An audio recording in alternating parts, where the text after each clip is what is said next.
Text Kiddushin Daf Samach Dalid begins with a Mishnah, contains two additional Mishnayos for a total of 3 sugyas.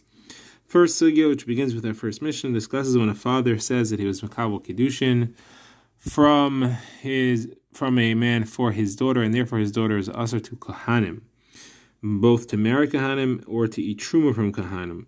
What is the halacha? When is he believed and when is he not believed? And the Gemara will get into other ways to understand the Mishnah. So let's begin. So the Mishnah says, if a man says, I was Makabel Kiddushin for my daughter, and I was Makabel a get for her, so she's a grusha. We're not aware of any of this, but she's a grusha. He says, I did all this while she was a katana, and therefore she's usher to marry Kohanim. So the Gemara says, the Mishnah says, the halacha depends how old she is now. If she's a katana now, he's believed. If she's a gedayla now, she's not believed. The Gemara will explain the difference. And then the Mishnah adds a case if the father says that she was captured by the goyim, and therefore she's b'cheskas hanusa, and she's asar and kahanim, and she's also asar to eat truma, then he is not believed, even if she is a katana, even if she's a gedayla. Doesn't matter what she is, he's not believed to say that, and to asar her on kahanim, and to asar her on truma. So now the Gemara begins. What's the difference between the Reish and the Seifa? Why should there be a difference as to whether she's a Ketana or a Gedela at the time that he says that? So the Gemara answers because it's Biyadai. At least the Gemara's first approach is that it's Biyadai. If she's a Gedela now, he can't marry her off now. He can't accept Kiddushin for her now. And therefore there's no reason we should believe him when he says that he did. If, however, he could do it because she's a Ketana, so he could accept Kiddushin for her now and accept a get for her now, then he will be able to pass Lar and Kahuna. Therefore we believe him that it already happened, because if he's lying, he could just make it happen now. So the Gemara asks, if you believe him on a biyadai, so then why don't you believe him when he says that she's asar to kahuna and truma because she was captured? He could asar her anyway. He could asar her by marrying her off to a chal. The halacha is that if a woman marries a chal, that's someone who is born from a forbidden kohanic relationship, she's puzzled to marry kohanim. So why don't we just say that halacha? Why don't we just say that she is believed because he could do that? So the Gemara answers, we must be saying like Rabbi Destoy ben Yehuda, who says that a girl does not become possible for Kohanim just by marrying a chalal.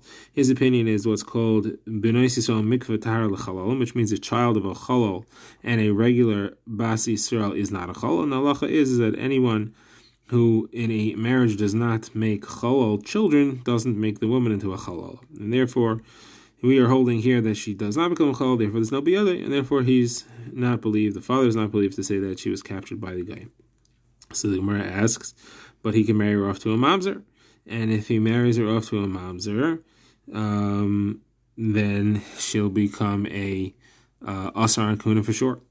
So the Gemara says, we're going like Rabbi Kiva says that there's no tfisas kedushin in a chayvei lav, therefore there's no tfisas kedushin in a marriage to a mamzer, and since there's no tfisas kedushin, can't asar her. So Gemara says, but he can marry her off if she's an almana, which our Mishnah is presumably referring to that case as well. If she's an almana, he can marry off to a kohen gadol, and that would for sure make her asa to a kohen. At least according to the opinion of Rabbi Simai. Rabbi Simai says that Rabbi Akiva agrees that a almana l'kohen gadol doesn't make mamzeres, and therefore there is tfisas kedushin. The reason it doesn't make mamzeres is because the Torah clearly says that it'll make chalal. It makes chalal and not mamzeres. It says lo yikach lo yichal zari ba'amav. It makes chalalim, and therefore there is tfisas kedushin. So therefore we have a kasha. According to Rabbi Akiva, according to Rabbi Simai, you should have a situation where he could have a biyadai, and you should be able to answer her in that case. So to that, the Gemara answers, we're not going to be holding like Rabbi Simai's Pshat Rabbi Akiva, we'll be holding like Rabbi Yeshua's Pshat Rabbi Akiva. Rabbi Yeshua said, let's go scream on Akiva ben Yosef, who's making mamzerim all over Yisrael. He holds that every forbidden marriage creates mamzeres. So you see, Rabbi Yeshua therefore holds that even in case of a Amonah Kohen Gadol does create mamzerim, and therefore there's no tfisas kedushin, and therefore there's no situation where he could passel her, because there is no tfisas kedushin in any of these marriages.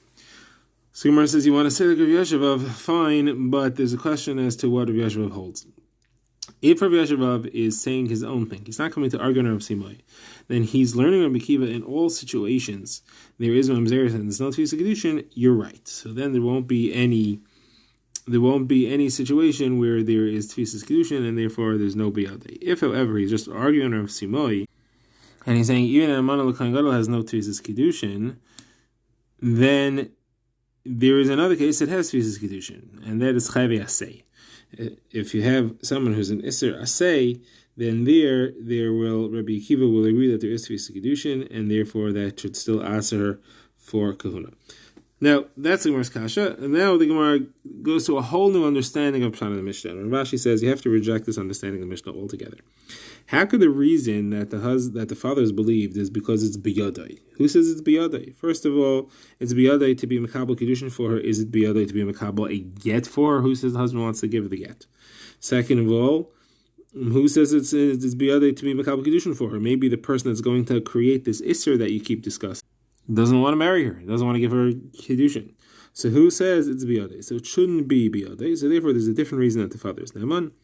And that's because of Rav Huna, name of Rav, who says that there's a pasuk in the Torah that says, "As bitin sati lishazeh," a man is believed to say that he married his daughter off.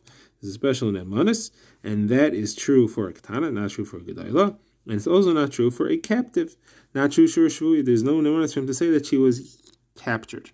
So that's why the Mishnah rules that there is Naamanus as long as she's a ketana, but not for shvuya. Now we get the next Mishnah, which discusses someone who says whether or not his wife is falling to Yibum, and whether or not he's believed to say that she is or that she isn't. So falling to Yibum is under the following circumstances: he has no children and he has a brother. If he has no brother, or if he has children, there's no Yibum. So the Mishnah discusses one case: somebody is about to die, and as he dies, he says, "I have children." He's believed. He says, "I have brothers." He's not believed. So Mar says, so you clearly see he's believed to say a heter. He's believed to say that he has children. He's not believed to say the isser, that he has brothers. So that would mean that the man is always believed at the time that he's about to die. He's believed to say a heter. So that is not like Rabbi Nassan. We have a machlekes between Rabbi and Rabbi Nassan, and that seems to go like Rabbi and not like Rabbi Nassan. Where's this machlekes? So the Gemara quotes it. The Gemara quotes a brisa. If someone told a woman at the time that he was marrying her, at the time of Kiddushin, he said, "You don't have to worry about Yibum because I have sons." But then at the time he was dying, he said, "It's not true really, I don't have sons." Or, if at the time of Kiddushin he said, "You don't have to worry about Yibum because I have no brothers," and then at the time he was dying, he changed and said, "No, there is a problem because I do have brothers." And both circumstances, Rebbe says he's believed when he said the heter, he's believed what he said at the time of Kiddushin, either that there are sons or that there are no brothers, and he's not believed with what he said at the time of Misa to Aser. Rabbi Nassan said no, he's believed both ways. At the time of Kiddushin he was believed, but at the time of death he's also believed, and now he creates an Isser. So you see, Rabbi Nassan says he is believed to Aser. So that doesn't fit with our Mishnah. So it says, Rav, no, really it fits. The difference is that there he's contradicting what he said earlier. In our Mishnah, he never said anything about it earlier. That's why he's believed to be matir. But where he's contradicting what he said earlier, there he's believed even to aser. So Abaye asks, how does that make any sense? If he's not believed to aser, he's only believed to matir, when he didn't say anything earlier, he's contradicting what he said earlier, and therefore at some point he's lying, he's changing his words, he certainly shouldn't be believed. So what's the pshat here? So says Abaye, there's a different issue here. There is a difference between the case of our Mishnah and the case of that brisa. And the difference is, what did we assume was the situation beforehand? Our Mishnah is talking about we didn't have any information. We had no knowledge that he has any brothers and no knowledge that he has any sons. And therefore we would assume that she was mutter and she's not flowing to him at all. Therefore if he comes and says, no, I have brothers, he's not believed because he can't create an Isra out of the blue. If he comes in and he says that he has sons, so then he's not doing anything different than what the Chazaka that we had up to that point, so she is believed. He is believed. Now, says Abaye, the Bryce's case is talking about where he assumed that she was falling to Yibum. We knew that he had brothers, we didn't know about any sons at all. Now, he came at the time of Kiddushin, and he said, don't worry about Yibum, I don't have any brothers, or I do have sons. Then, the halacha is we believe him because why should he lie? If he's just trying to get her out of Yibum, he could give her a get, and then there's no Yibum issues. Since he doesn't have to lie, we believe him. And we change the chazaka. So the question is, now when he comes back at the time of the Misa, and he says, I was lying and I'm changing, and really there is a Yibum issue, is that changing? What chazaka is it coming to change? According to Rebbe, the previous chazaka had been that we believed him because why should he lie? And we were becheskas, she was not falling to Yibum. He's now coming to change. We don't believe him to change that, to create an Isser that we didn't have any reason to believe because we already knew that we trusted him when he said that she's not falling to Yibum because he could have just given her a get. And therefore, Rebbe says he's not believed to create an Isser. Now, Rabbi Nassan, though, says, no. not quite the same. When we say that we trust him because there's no reason for him to lie, that doesn't put it back to square one. It's not quite creating a situation where she's becheskas, not falling to Yibam. Still not fully clear. So now when he comes and he says, no, she is falling to Yibam, there are brothers or there aren't sons, now you have, it kind of reawakens the previous state that we had before he said what he said by Kiddushin. He is believed. Now we get our next Mishnah, the last Mishnah for the Daf, and this is a sugya which we've seen discussed at length on Daf and Aleph when we were learning about Kiddushin Shenimsur Libya. The Gemara will bring this Mishnah which we saw then, and the sugya is pretty much a repeat of what we saw then as well, with some added steps as well. So the Mishnah states as follows: if somebody is Makabel Kiddushin and he doesn't specify which daughter is Makabel Kiddushin, or he uses a term which is ambiguous. So, first case, he's Mekadesh. He accepts Kiddushin for his daughter, and he doesn't say for who. So his older daughters, the Boigreis, the ones who are not in his ability to accept Kiddushin for it, those are not in the suffix. And you don't have to worry that he's Makabel Kiddushin for them, and therefore they're not married for sure. Now, next case is if he has 4 daughters from 2 wives. He was married to one woman and gave birth to 2 daughters. Then that wife of his died. He married another woman and gave birth to another 2 daughters. So he has daughters 1 and 2 from the first wife, 3 and 4 from the second wife, and they're all lined up in ages. So we have 2 cases. One is where he says he was Makabel Kiddushin for the older daughter, and one says he was Makabel for the younger daughter. We're going to have the same machlekes between Rabbi Meir and Rabbi Yossi in each of them. Rabbi Meir says older could be any of the 3 oldest. It's just, they all qualify as older, and any of them could be the one that he meant, and those 3 are in a suffix. The other one, which is for sure out, is number 4. If he said the younger daughter, that could be any of the 3 youngest, and therefore they're all included in the suffix except for number 1. He basically says, no, there's no suffix. A person never puts himself in an unclear situation like that. He doesn't create sfekas and shilas, and therefore if he says older, it means number 1, and if he says younger, it means number 4, and there's no other suffix here in between in any of these. The Gemara begins with a similar exchange to the one we had in the Sugya of Kiddushin She'ein Misur L'Bia. So the Gemara says the fact that it says Kitanois in the first case, that the Boigreis are not included in the suffix, that implies that there are Kitanois, or are multiple younger daughters under the age of 12 that are all included in the suffix. And they are all usher because the Kiddushin was chal on one of them, we don't know which one. So that clearly shows that in a situation where Kiddushin is chal, but it can never lead to a biyah, because all of them are usher, because they all might be the sister of the one who actually had Kiddushin. In all those circumstances, the Kiddushin is chal, even though it can never lead to a biyah. So it's Kiddushin she'ein Misur L'Biyah. This is a proof that Kiddushin she'ein Misur L'Biyah is a valid Kiddushin.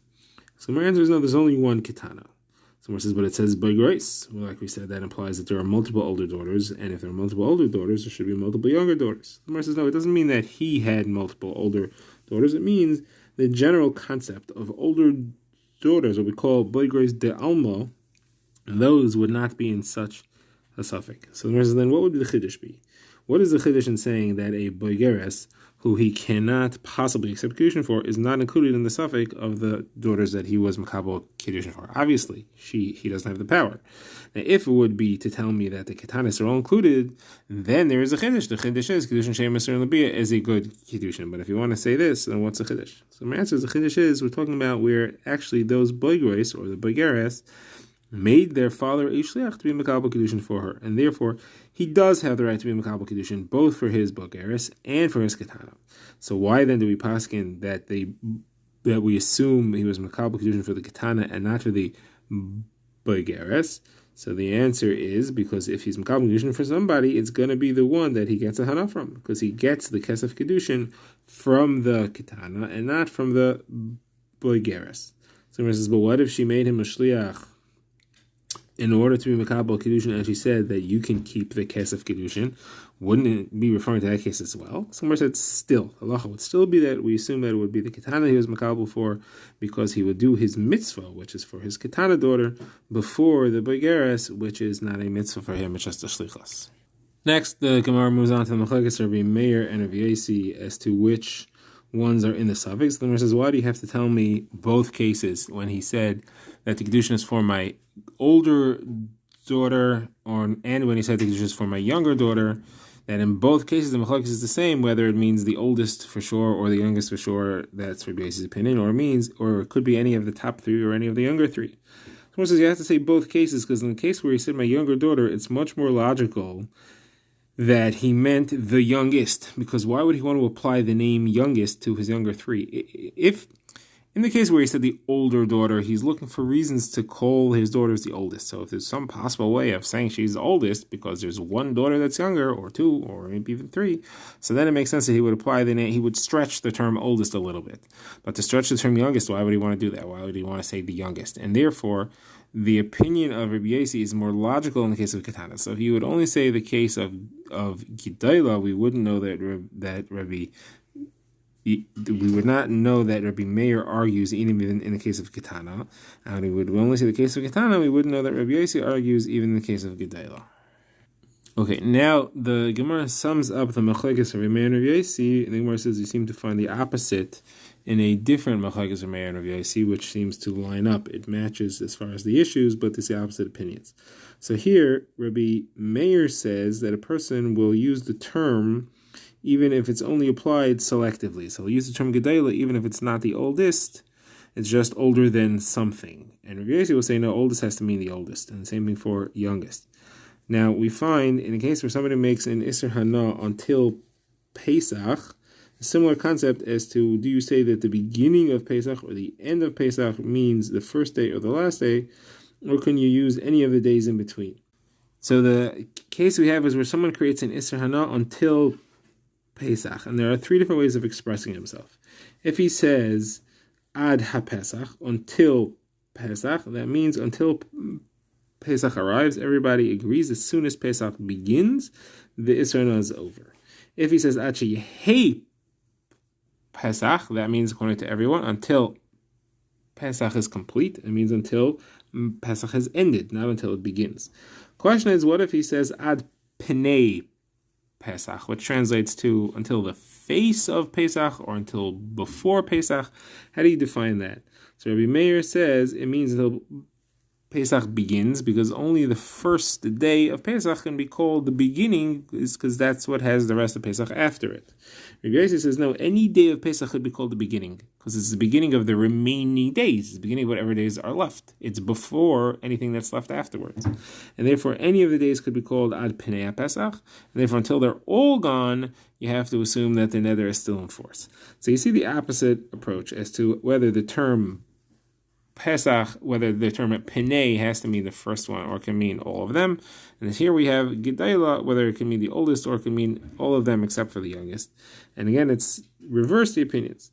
So the Gemara answers you have to switch the opinions in their price sets backwards. Rabbi Yossi and Rabbi Meir are mixed up. Rabbi Yossi is the one who really says that it has to be the beginning, and Rabbi Meir is the one who says that it's all the days. And for Brisa to support that, because the Brisa sums up that Machlekes by saying here's the rule: anything which has a set time, and he says ad Penei, Rabbi Meir says until it's over, and Rabbi Yossi says until it arrives. So that supports our switching of the opinions. The Gemara now introduces a statement of Abaye and asks on it. So Abaye says the Machlekes is only when you have two different groups, but within one group, the oldest is only referring to the oldest. So if you have, let's say, one group has three daughters, so if he says oldest, it has to mean only the oldest. Youngest has to mean only the youngest, and anything in between is referred to as middle. So if there are three, the middle one would be called the middle one. You can't call the middle one the oldest. So Gemara asks, Rav Ada Bar Masa asks on Abaye, but in our Mishnah, where you had two groups, Pashas, it could have been discussing where you had three in each group. You had 1, 2, 3, and 1, 2, 3. So how come the middle daughter is included in the Isra? Let's say, according to Rabbi Meir, that it's only the youngest daughter who can't be included in the term oldest. So let's say there were three in each, so you had a total of 6. So the top 5 are all included, and only the 6th one is not included. Now, hold on a second. If the lower group, the younger group, had 3, then you should say that the middle one is also out, because the youngest, obviously, everyone agrees, is not called the oldest, and the middle should be called the middle. You can't call the middle the oldest. According to what Abaye is saying, in one group, number 2 can't be called oldest because she's older than number 3. So here, in the younger group, so number 2 can't be called oldest because she's in the middle of that group. So the Gemara answers, we're talking about where there was no middle. In the younger group, there was only 2. There was the older and the younger. If there would be a middle, you're right, she'd be called the middle, she wouldn't be called the oldest. Says where this has to be, logically, because the Mishnah describes each one. It calls the oldest of the oldest group, the youngest of the oldest group, and the oldest of the youngest group, and says all of them are called oldest. It doesn't say anything about the middle. So if it doesn't talk about the middle, obviously the middle one, it doesn't exist. So the Gemara rejects that raya. The Gemara says that's not a raya, because in the older group, which we're all agreeing that they're all out of the suffix, because they're all called oldest, because they're all older than the younger group, we didn't mention the middle one there, and you're not going to argue and say that the middle one doesn't exist there, because you agree the middle one exists there, and they're all called oldest because they're all older than the younger group. But still, it's not mentioned when we list them off, so obviously the fact that it's not mentioned isn't a proof. So where's no. That one's not mentioned because there's no suffix as to what her halacha is, because she's definitely older than all the other ones. But in the younger group, if you want to tell me that the middle one is a question, so then that one has to be mentioned. The fact that she wasn't mentioned means that there's no question. There's no question about her. But if there was a question, we should mention that she exists, and we should say what her halacha is. Okay, now the Gemara is another kasha in Abaye, and this is Rav Huna Bar Yeshua, who asks this actually to Rava. He says, in the case of Pesach, you have a bunch of middle days. And we don't say that they're all called middle days. We have the same machlekes between Rabbi Meir and Rabbi Yossi as to whether they're called the first day or the last day. So Gemara says, no, that's not a question as to what you call the days. That's a question as to what people mean when they say Pnei HaPesach. Does it mean the beginning or does it mean the end? So on that, this question is not relevant. There is no middle term.